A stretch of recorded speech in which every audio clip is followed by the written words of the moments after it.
Aba, si kuya to ah. Parang may kausap ah. Sino kaya kausap nito?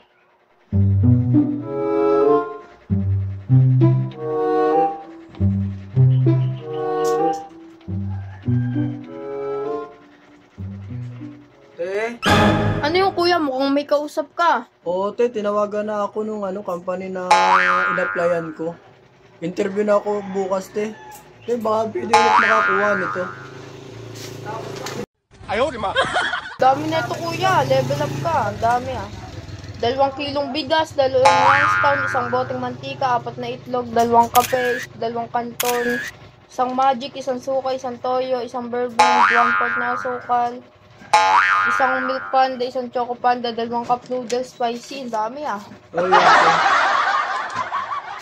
te. Pag interview ko na bukas para pag umpisa na ng bayaran So na kita. nice. Oh, ito na kuya. Ang dami. Kapagod ah.